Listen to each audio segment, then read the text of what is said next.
Olá, meus amigos, tudo bom? Olha só que legal estar aqui.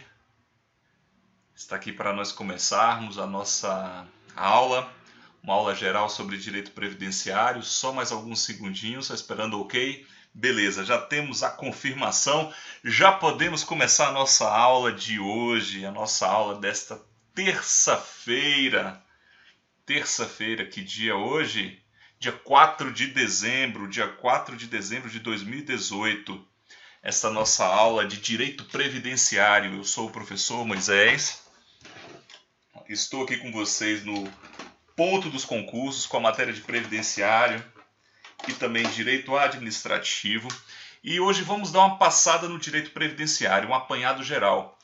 Principalmente tendo em vista o que pode cair no nosso concurso para o Tribunal de Contas do Distrito Federal. Certo? Vamos aqui fazer uma viagem no direito previdenciário. Vamos passar os pontos básicos da matéria, oferecer uma espécie de aperitivo para você que tem interesse em aprofundar mais os estudos. Nós temos a turma de elite para o Tribunal de Contas do Distrito Federal. É um material super legal. Vou até, inclusive, aqui nós temos um tempo limitado de 40 a 50 minutos, mas eu vou mostrar para vocês aqui como é que funciona uma rodada de direito previdenciário. Dar uma passada geral, só para vocês terem ideia do quanto turma de elite é importante para os concursos, especialmente naqueles casos em que você já quer um direcionamento, um foco, você já quer um treinamento com aquilo que cai de parte teórica e que é necessário, um apontamento cirúrgico da matéria. Também você tem questões de revisão, você também tem acesso a mapas mentais, também a comentários às questões e a metas diárias, dicas, sugestões, expressões motivacionais, enfim. O Turma de Elite é um combo que envolve diversas partes para o seu estudo ser melhor, tá? Então, para o Tribunal de Contas nós temos o Turma de Elite, daqui a pouco eu mostro. Mas vamos lá, vamos começar, que a gente não tem tempo a perder. Direito Previdenciário. O que vocês vão ver comigo na matéria de Direito Previdenciário para esse concurso? Vocês vão ver, primeiro de tudo, que o Direito Previdenciário ele não existe como uma espécie de dádiva, como uma espécie de algo que surgiu do nada e que simplesmente ocorreu. Não. O direito previdenciário ele tem uma razão de ser.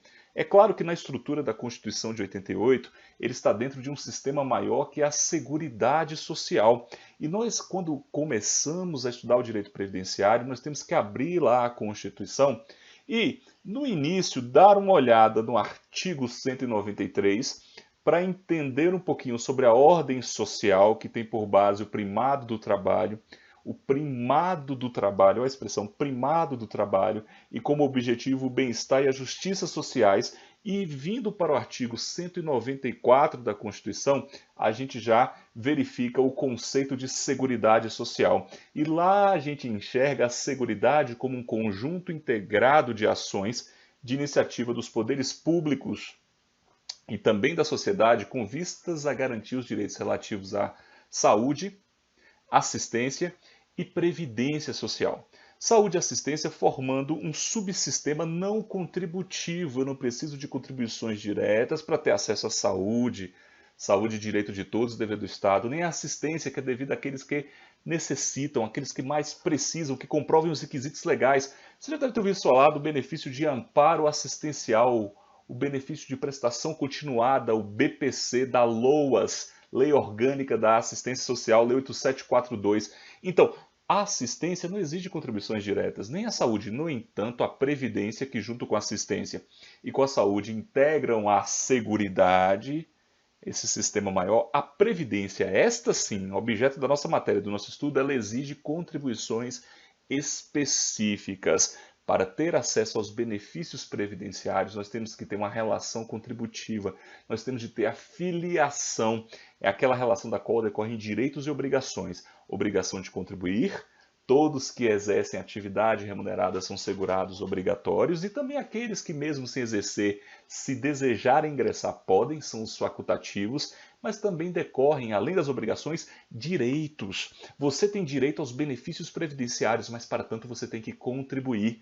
No mínimo, você tem que ter uma qualidade de segurado, que é a relação protetiva básica fundamental. Mas vocês vão ver conosco no curso, no Turma de Elite, Direito Previdenciário, que os benefícios previdenciários, além da qualidade de segurado, boa parte deles também exige um instituto chamado carência. Número mínimo de contribuições necessárias para eu ter direito a um benefício. Ah, Moisés, uma aposentadoria por idade, então não basta eu ser segurado, ter a qualidade de contribuir e complementar a idade necessária? Não basta eu só contribuir e ter a idade? Olha só, você tem que contribuir e cumprir a carência necessária. A aposentadoria por idade, a carência são 180 contribuições mensais, que para simplificar a gente pode falar em 15 anos, para ter uma ideia geral. Então, por exemplo, um trabalhador urbano, se ele for homem, ele se aposenta por idade aos 65 anos e a mulher aos 60.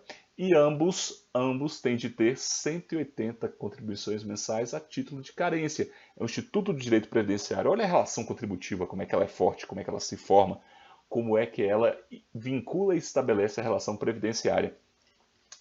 Só que não são todos os benefícios que exigem carência.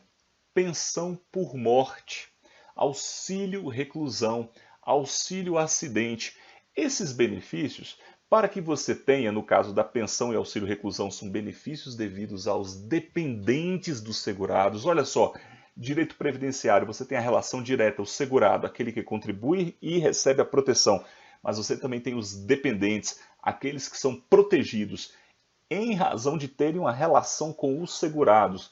Os dependentes são divididos em 3 classes. Primeira classe, cônjuge, companheiros, filhos menores de 21 anos ou inválidos ou que tenham deficiência mental, intelectual, deficiência grave.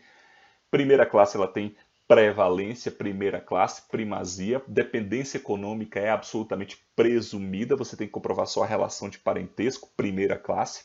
Se não existirem dependentes de primeira classe, segunda classe, que são os pais, aí eu preciso comprovar a dependência econômica. E se não existir nem primeira nem segunda, nós temos a terceira classe, que são os irmãos. Os irmãos menores de 21 anos, ou que sejam inválidos, ou que tenham deficiência mental, intelectual, deficiência grave. São os dependentes. Então, os dependentes podem ter direito à pensão por morte ou auxílio reclusão. São os 2 benefícios devidos aos dependentes. Mas, para que haja esse direito, não são exigidas contribuições mínimas por parte daquele segurado que veio a morrer. Não. A pensão por morte, auxílio reclusão, afastam a exigência de carência. A gente vai ver isso no nosso curso. São benefícios isentos de carência. Então, basta que haja qualidade de segurado. Então, Moisés, o Pedro está no primeiro dia de trabalho dele, ele tem lá o seu filho de 12 anos, e aí o Pedro está lá trabalhando e tal, e morre, ele tem qualidade de segurado? Tem. Se o Pedro pagou uma contribuição, ele tem qualidade de segurado? Tem. O Pedro, seu filho, aliás, o filho do Pedro, vai ter direito à pensão por morte? Vai ter, porque a pensão não exige carência. Então, a Previdência, ela é contributiva, não confundir a contribuição, aquela básica que dá origem à qualidade de segurado, ela tem sempre de existir. Você tem que ser pelo menos segurado. Só que existem benefícios que exigem carência, benefícios que não exigem carência. Esse é o direito previdenciário. Mas qual é a base do direito previdenciário? Além dessa marca de contributividade e no nosso sistema a compulsoriedade. A marca, pessoal, e o básico, eu sempre trago isso para a gente entender, por isso que eu dizia que o direito previdenciário, aliás, que a previdência que está lá na seguridade, nem a seguridade tampouco, nenhum deles vem do nada.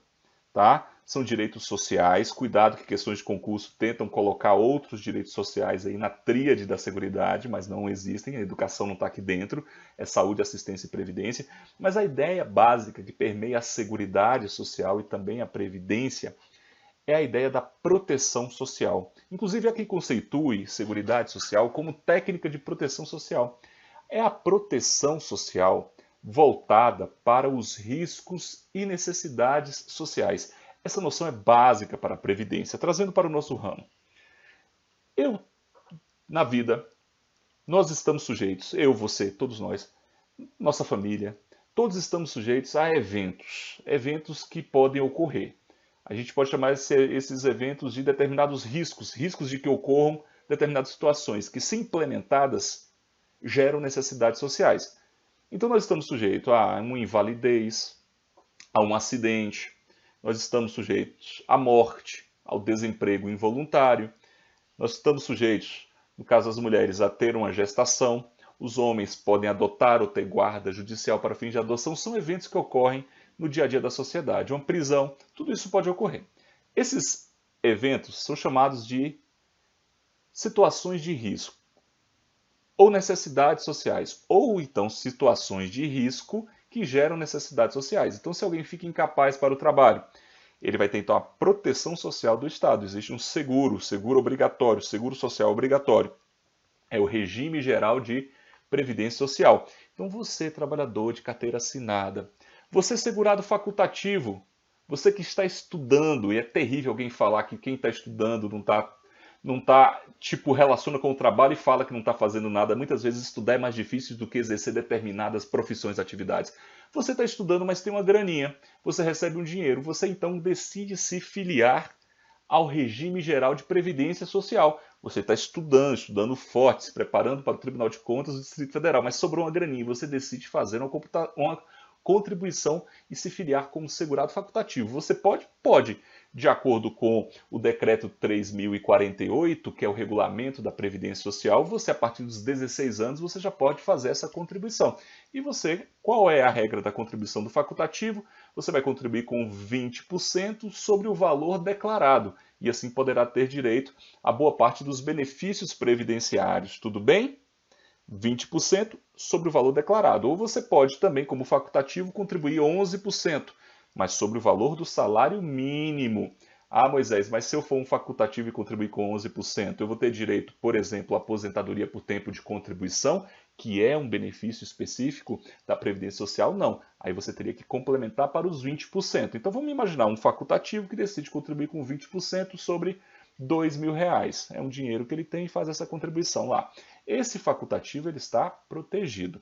Caso você venha a se incapacitar para suas atividades habituais, você vai ter direito a um auxílio-doença, que vai ser pago pelo INSS, o Instituto Nacional do Seguro Social. Entenderam a proteção social? O facultativo. Alguém que morreu, seu dependente tem direito à pensão. Então a morte é um risco que se concretizou, gerou a necessidade. Então vem a concessão do benefício de pensão por morte. Então a ideia de risco social ela é essencial para a gente ter direito previdenciário, essa proteção contributiva. Feito? Beleza. Vamos pensar aqui. Trazendo para a nossa Constituição, e sempre caem questões sobre os artigos 194, porque no parágrafo único do 194 estão os princípios da Seguridade Social. Lembra sempre, Seguridade, amplo sistema e um subsistema, Previdência, Assistência e Saúde, mas a gente está focado na Previdência. Então sempre caem questões sobre os princípios da Seguridade Social, que são chamados de objetivo pela Constituição, mas constituem verdadeiros princípios, estão lá no parágrafo único do artigo 194. Mas também caem questões sobre o artigo 201, que é lá que estão eleitos, indicados, elencados quais são os riscos sociais que o regime geral de previdência social protege. É lá no artigo 201, em seus incisos, que você vai ver a idade avançada, em que você vai ver a doença, a invalidez, a morte, o desemprego involuntário, são as situações que foram eleitas pelo Constituinte para que o regime geral, por meio do INSS, que é a autarquia federal responsável, ela forneça os benefícios e efetue as proteções necessárias. Então, sempre cai uma questão sobre o artigo 201 e seus incisos, parágrafo único do 194, e também caem questões sobre o artigo 195 da Constituição, que trata do financiamento da Seguridade Social. Um sistema tão grande, tão amplo como a Seguridade, que envolve saúde, assistência e previdência, ele tem de ter fontes diversas para garantir o seu funcionamento. Então, as contribuições sociais estão previstas lá no artigo 195 e também estão previstas as contribuições da União, dos Estados, do Distrito Federal e dos municípios. Então, é lá no artigo 195 que nós vamos ver como se dá a regra constitucional básica do financiamento da Seguridade Social. Aí a gente vai ver que existem contribuições da empresa, do empregador, sobre a folha de salários, ou demais rendimentos pagos ou creditados a quem lhes prestem serviço, mesmo sem vínculo empregatício. Existe a contribuição da empresa sobre receita ou faturamento. Existe a contribuição da empresa sobre o lucro. Existe a contribuição dos trabalhadores e demais segurados da Previdência Social. Existe, eu trabalho carteira assinada, então eu contribuo, por exemplo, sou empregado, meus amigos, eu contribuo com 8, 9 ou 11%. Se eu sou um contribuinte individual, famosa figura do autônomo, para gravar contribuinte individual, lembre-se sempre do advogado, profissional liberal, do médico dentista. O contribuinte individual, ele é obrigado a contribuir. E se ele não contribuir, ele é um devedor da Previdência Social. E ele contribui sobre a renda que ele ofere até o teto previdenciário. Lembre-se sempre, a contribuição ela vai girar entre o salário mínimo, R$ 954, e o teto, R$ 5.645,80. Tá? Aqui uma primeira dúvida. Boa noite, professor. Essa aula serve para um curso do INSS e TCM São Paulo? Esta aula serve para qualquer concurso que cobre direito previdenciário, tá?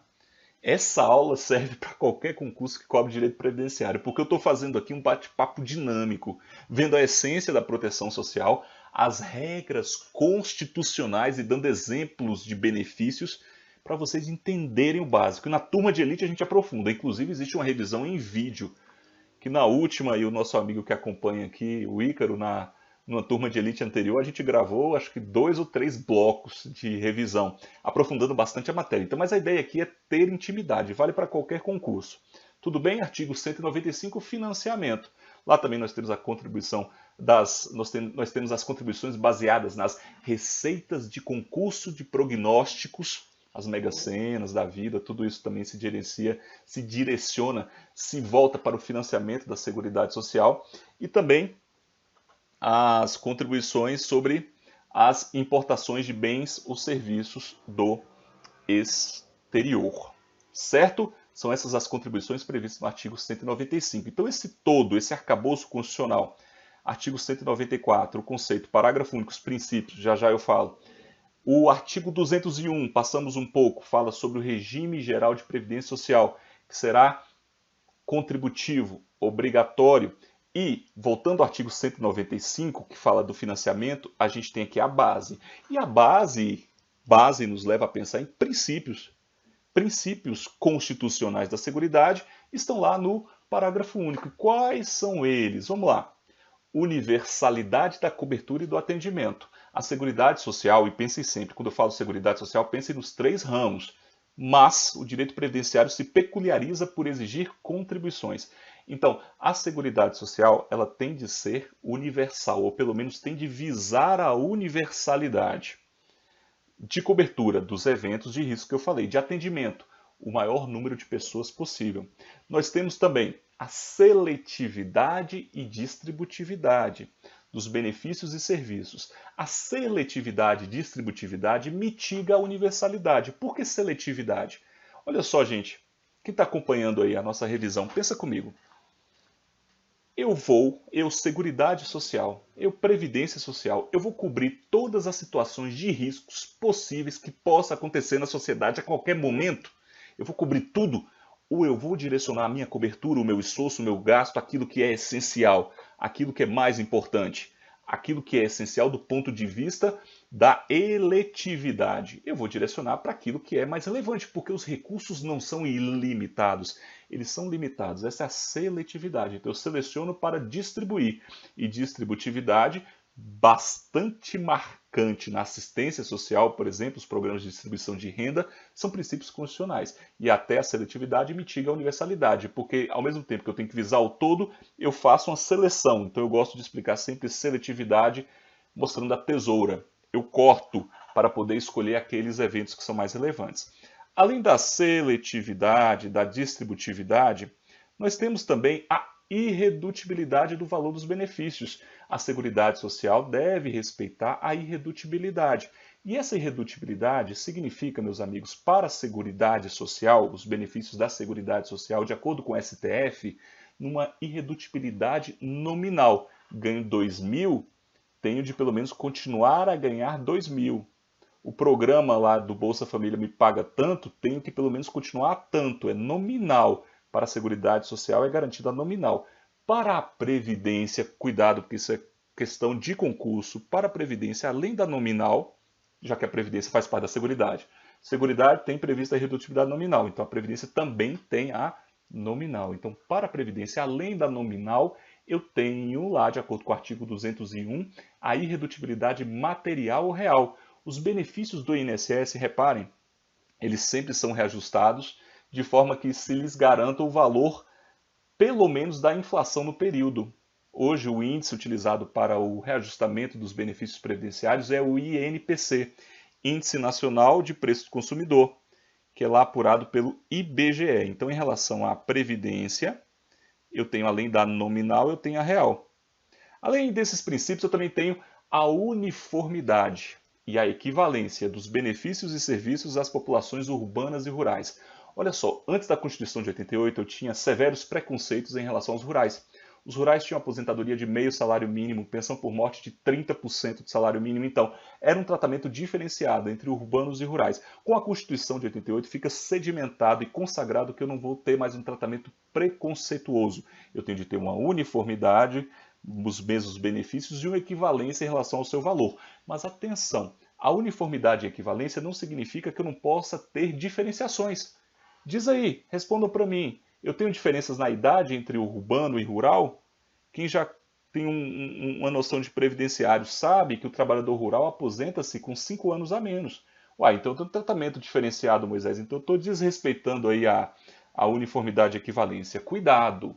Em nome da isonomia da igualdade material, eu posso ter tratamentos diferenciados, desde que sejam razoáveis. O que eu não posso ter são preconceitos, são discriminações infundadas, beleza?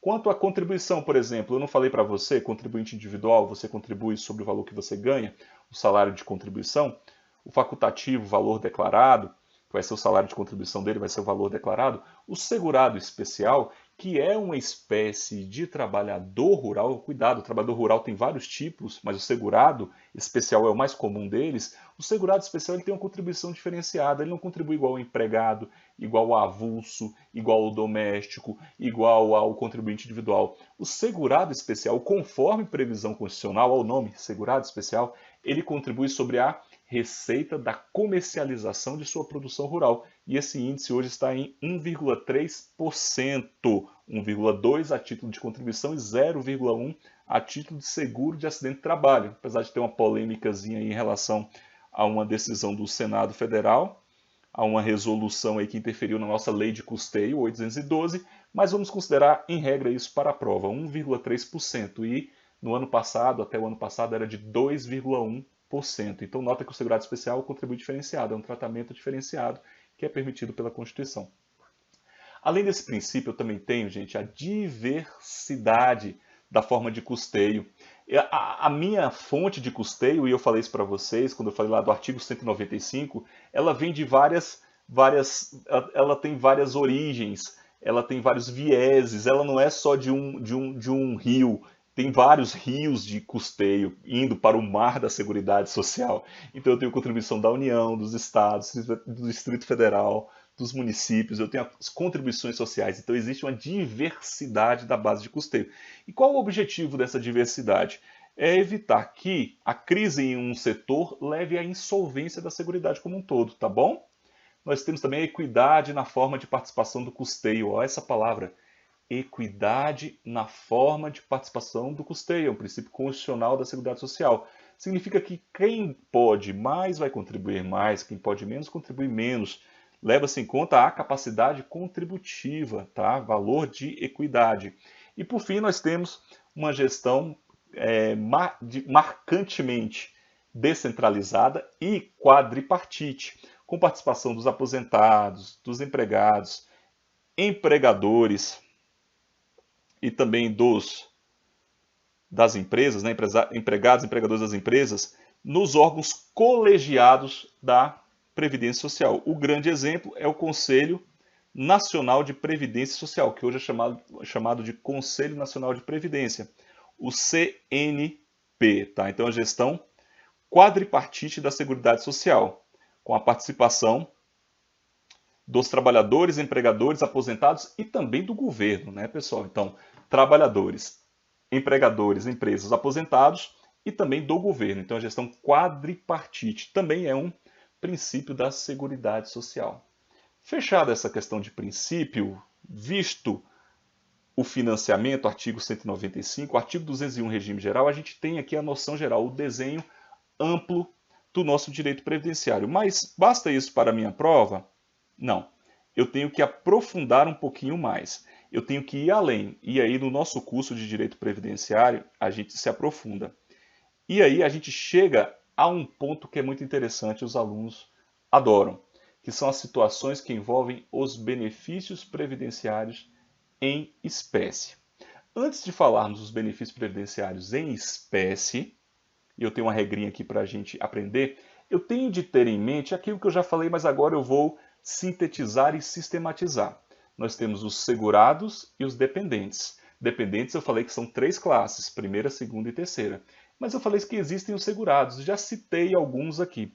Qual é a siglazinha que a gente usa para poder gravar quais são os segurados do regime geral? Na nossa aula a gente tem um quadrinho muito interessante. Tem uma siglazinha muito famosa, não sei quem é o autor, é uma siglazinha antiga, mas ela é bastante útil para a nossa atividade, é o CADES-F. É o C-A-D-E-S-F.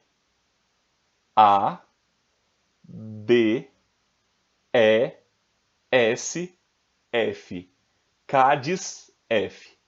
C de contribuinte individual. Exemplo, o autônomo, o empresário, aquele que trabalha por conta própria, o titular de firma individual, o síndico remunerado, o trabalhador, a diarista, o diretor não empregado que recebe remuneração. Todas essas pessoas são contribuintes individuais. Então, CADES-F, C, contribuinte individual. A, avulso. Quem é o trabalhador avulso, meus amigos? Trabalhador avulso é aquele que exerce atividade com intermediação obrigatória do órgão gestor de mão de obra ou do sindicato da categoria. CADES-F, D, doméstico. O empregado doméstico ele é um segurado obrigatório da Previdência Social. Inclusive, ele contribui com 8, 9 ou 11%, de acordo com a faixa salarial dele. Também o avulso contribui com 8, 9 ou 11%, de acordo com a faixa salarial. O contribuinte individual, em regra, é vintão a contribuição dele. 20% sobre o que ele ganha, o salário de contribuição. O contribuinte individual pode contribuir com 11, Moisés? Pode, mas se ele contribuir com 11%, ele deixa de ter direito à aposentadoria por tempo de contribuição. E também não tem direito à contagem recíproca de tempo de contribuição, que é a famosa CTC, Certidão de Tempo de Contribuição. Você que vai ser aprovado no concurso Tribunal de Contas do Distrito Federal e que hoje trabalha no regime geral, é um seletista, você pode trazer seu tempo para o regime próprio. Então você vai ter uma averbação, você vai ter uma contagem recíproca. Então o INSS vai emitir uma CTC para você, uma certidão de tempo de contribuição, tá? Olha só,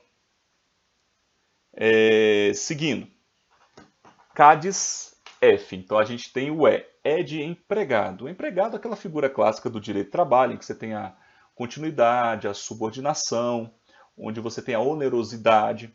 Você também tem algumas situações de figuras de empregado que caem muito em prova. Olha só, aquele que ocupa exclusivamente cargo em comissão, ele é considerado empregado. Aquele que está trabalhando a serviço de empresa brasileira no exterior, que tem essa relação de emprego, é um empregado.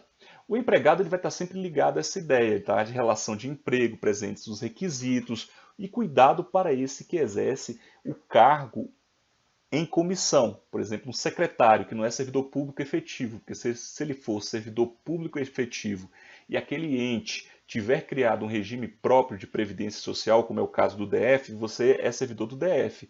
Mas imagina aí que o governo do DF nomeie alguém para um cargo em comissão que não seja efetivo e essa pessoa vai ser vinculada ao regime geral de previdência social. Cuidado, tá? Cuidado, gente. Quem mais pode ser como empregado? O menor aprendiz, a partir dos 14 anos, é considerado como empregado. também é uma outra figura. O brasileiro que esteja no exterior a serviço da União é considerado como segurado empregado. Além do empregado, o empregado contribui com 8, 9 ou 11% também sobre quanto ele ganha até o teto, 5.645,80, de acordo com a faixa de contribuição. Além do empregado, K diz F, a gente está no E, a gente tem agora o S, é o segurado especial. Cuidado, segurado especial é um tipo de trabalhador rural. O segurado especial é aquela pessoa física, residente em imóvel rural, ou aglomerado urbano, ou aglomerado rural ou urbano próximo, que exerça sua atividade em regime de economia familiar ou individualmente, ainda que com auxílio eventual de terceiros. Ele não pode ter um auxílio permanente e ele esteja na condição de produtor, em que ele vai ter que exercer a sua atividade em área de até 4 módulos fiscais. Ele não pode ter empregados permanentes, tem que respeitar esse limite de 4 módulos. Ele também pode ser um seringueiro ou extrativista, independentemente da área, será considerado um segurado especial. Sabe quem mais é segurado especial? O pescador artesanal é um segurado especial e também o cônjuge ou companheiro e filhos maiores de 16 anos que comprovadamente trabalhem no grupo familiar. Eles são segurados especiais. E para fechar o CADES F, nós temos o F do facultativo. Facultativo é aquele maior de 16 anos que decide contribuir. Ah, Moisés, qualquer pessoa pode contribuir como facultativo? Não. Primeira questão básica. Para você contribuir como facultativo, você não pode ser um segurado obrigatório. Porque se é obrigatório, não pode ser facultativo, tá? Então, o facultativo ele não pode estar vinculado nem a um regime geral e nem a um regime próprio. Antes de irmos para benefício, para ter um panorama geral. Regime geral de previdência social. A gente tem, além do regime geral, a gente tem um regime próprio. Vocês vão ingressar no regime próprio de previdência. E ele é questão da nossa prova. O regime próprio, as regras constitucionais, estão no artigo 40 da Constituição. E lá nós temos a previsão de que é um regime solidário, ele é contributivo e que devem ser adotados em relação ao regime próprio critérios que assegurem o equilíbrio financeiro e atuarial. Isso também vale para o regime geral. Vamos lá. O que são critérios que assegurem o equilíbrio financeiro e atuarial? Meus amigos, vocês já devem ter visto aí alguns regimes próprios de alguns estados estão quebrados. Não é a informação que se tem em relação ao regime próprio do DF, do Distrito Federal. Normalmente, quando há essa quebradeira generalizada, é porque não houve um cuidado entre essa relação entre receitas e despesas. Então, o equilíbrio financeiro é aquilo, você tem que gastar de acordo com os seus ganhos. E quando você pensa no equilíbrio atuarial, você faz uma prospecção de acordo com a ciência atuarial, em que você imagina no futuro como é que vai estar o seu regime de acordo com os fatores mensuráveis, envelhecimento, gastos, para você ter o quê? A saúde financeira a longo prazo. É o regime próprio de previdência que tem lá a sua previsão como regra geral no artigo 40 da Constituição. A Lei 9.717 também tem as regras gerais, certo? Beleza. Benefícios previdenciários. Benefícios previdenciários, meus amigos, quais são eles? A gente tem uma regrinha básica e a gente tem que ter cuidado porque com a Lei Complementar 142 de 2013, a gente teve a figura da aposentadoria da pessoa com deficiência, tá? Que é um benefício muito bonito, muito especial em sua concepção, mas tem uma regrinha básica que a gente consegue ter em mente quais são os benefícios da Previdência Social. É a regra do 4,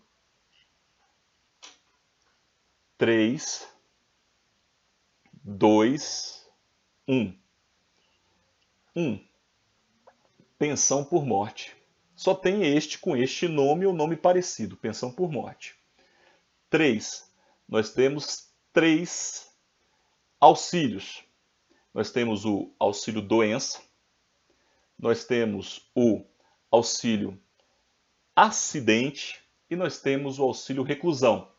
2. Nós temos 2 salários, o salário maternidade e o salário família.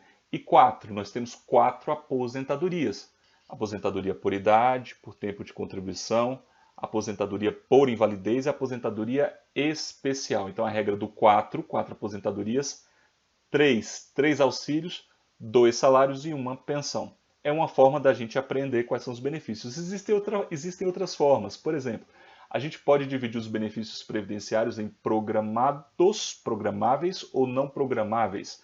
Por exemplo, uma aposentadoria ela é programável. Você pode se programar para aposentar, mas um benefício sujeito que se sujeita a um evento repentino e abrupto, ele é não programável. É o caso, por exemplo, de uma aposentadoria por invalidez ou aposentadoria por idade. Eu ainda posso dividir os benefícios previdenciários entre aqueles devidos aos segurados e aos dependentes. Mais fácil eu gravar quais são os dependentes. Todos os demais serão devidos aos segurados. Quais são os devidos aos dependentes? Auxílio reclusão, pensão por morte. Todos os outros são devidos aos segurados. Cuidado com o salário família, viu, gente? Salário família consiste numa cota que é paga para os segurados de baixa renda, são aqueles que recebem até R$ 1.319,18 pelas regras atuais, em razão dos dependentes de 0 a 14 anos, salvo inválidos de qualquer idade. Então, o salário família não é pago para o dependente, ele é pago em razão do dependente. É diferente, por exemplo, do auxílio reclusão, que é pago ao dependente do segurado de baixa renda. É diferente, por exemplo, da pensão, que é pago ao dependente daquele que vem a morrer e tem qualidade de segurado. Então, existem dois que são devidos aos dependentes, todos os demais aos segurados. Beleza. Ah, Moisés, esses são os benefícios, mas eu já ouvi falar que tem os chamados serviços. Nós temos o serviço social, nós temos a reabilitação profissional. Sim, gente. Quando a gente olha para o regime geral de previdência social, a gente olha para as prestações previdenciárias. As prestações se dividem em benefícios, que são os que eu falei, e serviços. Serviços são a reabilitação profissional, para a reinserção no mercado de trabalho, e o serviço social, serviço de orientações, informações para a sociedade, e ambos são devidos tanto aos segurados quanto aos seus dependentes. Beleza? Rapidamente aqui, vem cá. Só para eu mostrar para vocês aqui como é que é a estrutura da nossa turma de elite. Vamos lá. A turma de elite. Deixa eu colocar aqui para vocês verem como é, só para a gente ter uma ideia aqui de como é o nosso trabalho. Só para vocês acompanharem aqui. Deixa eu botar aqui, número 1. Só um minutinho, pessoal. Vou botar aqui na tela. Deixa eu colocar aqui a turma de elite. Deixa eu ver aqui como é que eu faço para conseguir colocar para vocês aqui. Turma de elite. Na tela. Ah, eu acho que eu não vou conseguir por causa do slide aqui que ficou. Ah, que pena. Eu queria mostrar para vocês aqui como é que funcionava aqui o turma de elite aqui, só para vocês terem uma ideia.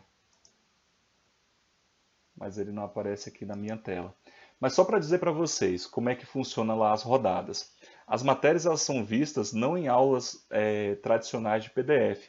Você tem rodadas. Então, rodada número 1, rodada número 2. No caso do nosso curso para o Tribunal de Contas do Distrito Federal, são muitas rodadas. E dentre essas rodadas, nós temos duas específicas de revisão, em que só são questões. E no texto da rodada, a gente tem uma parte de teoria, uma parte de normas. Aquela teoria, ela está baseada em que norma fundamental para você poder estudar e ter em mente para acertar na hora da prova? A gente coloca a Constituição. Ah, maravilha, maravilha. A gente coloca lá a lei. Aê, recebi a dica aqui do meu amigo Ícaro. Aqui vocês vão poder ver certinho. Beleza, show de bola. Já já eu mostro. A gente tem a parte teórica, a gente tem as normas, mapas mentais, questões e você tem o fórum para ter contato imediato e poder tirar todas as dúvidas, tá bom? Então olha só aqui, só para vocês terem ideia. Aqui, ó. Aqui é o que está previsto no edital. Uma rodada 1, direito previdenciário. Por exemplo, essa rodada aqui a gente tratou da Seguridade Social, evolução histórica no Brasil, conceito, organização e princípios constitucionais. Foi aquela parte primeira da aula que eu falei. Ali a gente deu um apanhado geral. Na parte histórica, o que vai cair? Que o CESP pode cobrar na parte histórica? É você entender que existe um marco da Seguridade Social da Previdência. É a Lei Eloy Chaves. Porque a partir de lá ganhou sua estrutura, foram criadas as caixas de aposentadorias e pensões. O que é que o CESP sempre pergunta? Ele pergunta assim: antes da Lei Eloy Chaves, existiam normas sobre previdência ou seguridade? Sim, no Brasil existiram normas, apesar de serem esparsas.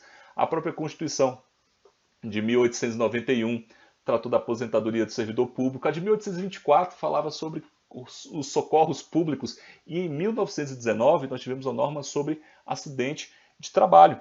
Só que nessa época, 1919, a Lei 3724, o acidente de trabalho era restrito no âmbito das empresas. Só em 1967 é que ele passou a ser administrado pelo INSS. Então o que pode vir na prova é isso. Então olha só, regime geral de previdência social é tudo que eu falei. Olha só, o nosso concurso, ele cita a Lei 812 e 813. Essa 812 é a lei do custeio, financiamento, a gente vai ver no curso do Turma de Elite. A 813 é a lei de benefícios, a lei básica. Aspectos relacionados ao regime próprio de previdência dos servidores públicos, artigo 40 da Constituição, a gente vai ter que entender, falar sobre as importantes emendas constitucionais. Pessoal que discute muito de reforma, que se preocupa, né, parte vai se direcionar nas discussões que há e que podem vir no regime geral e também partes no regime próprio. Nós vamos ver a legislação específica do DF, tá? Fiquem tranquilos que a gente vai detalhar.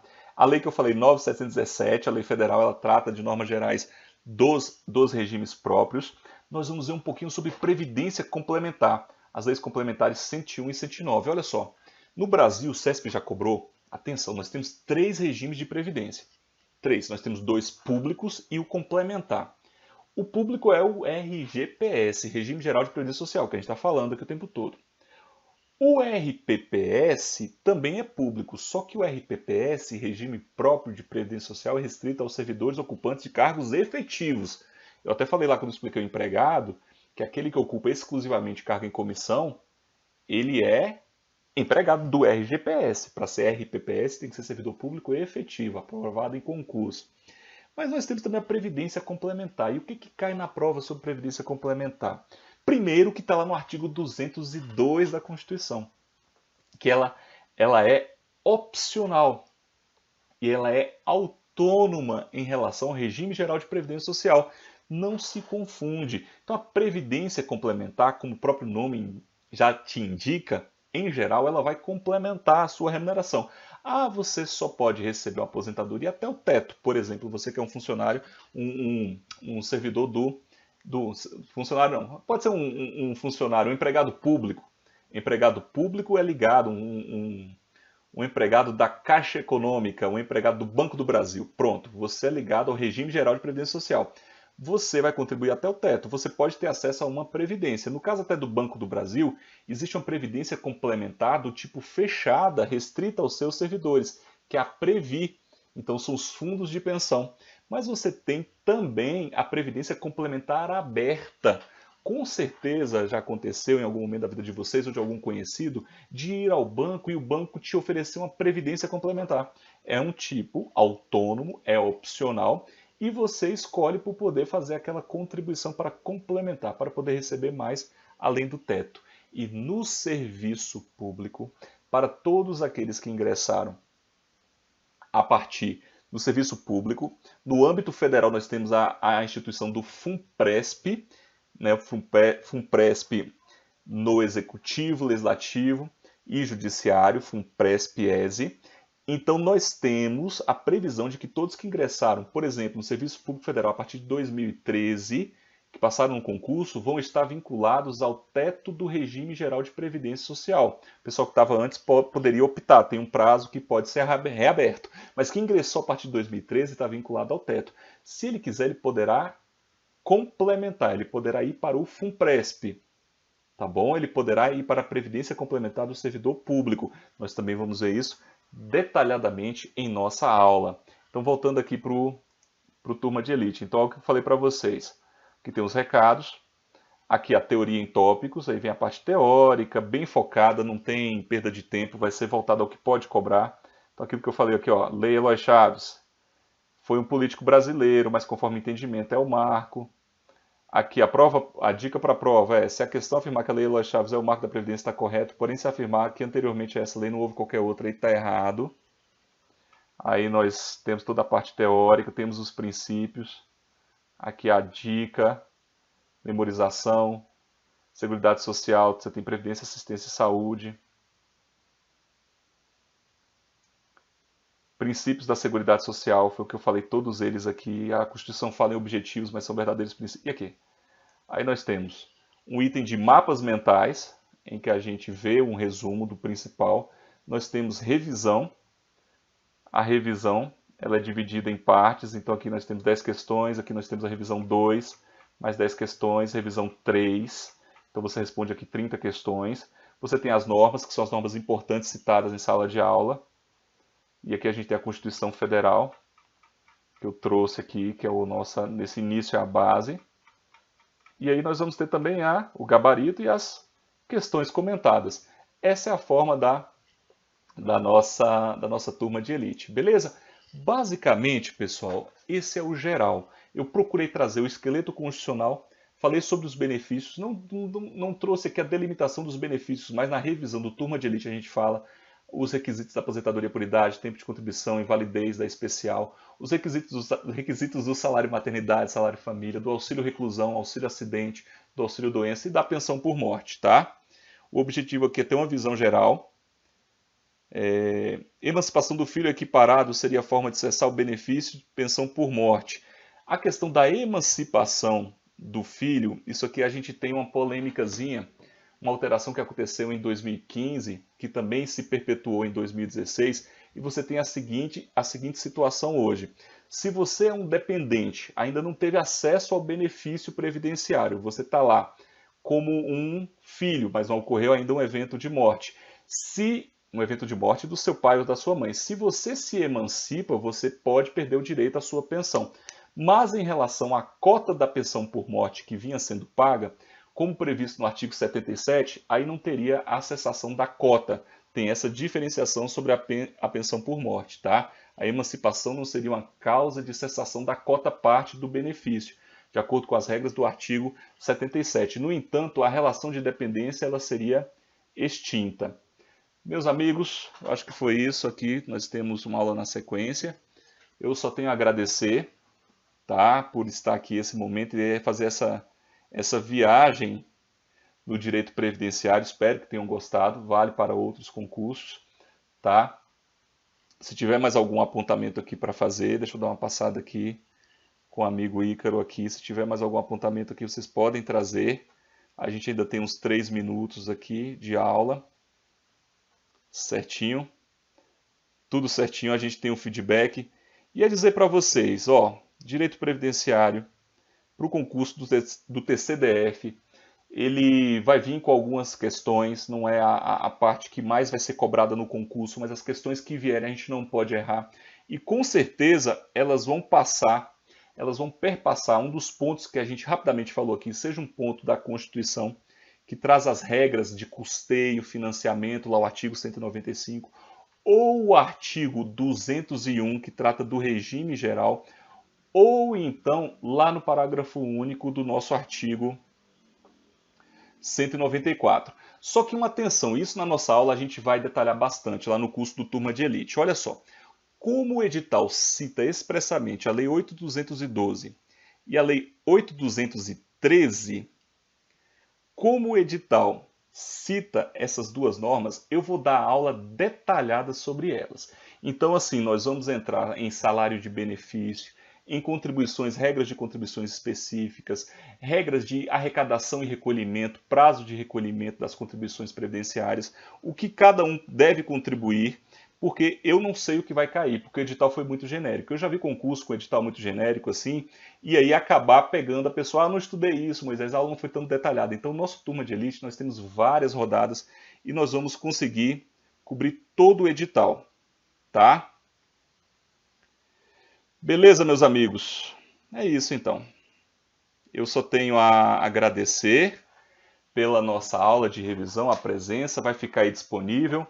Um grande abraço, valeu e até a próxima. Tchau, tchau.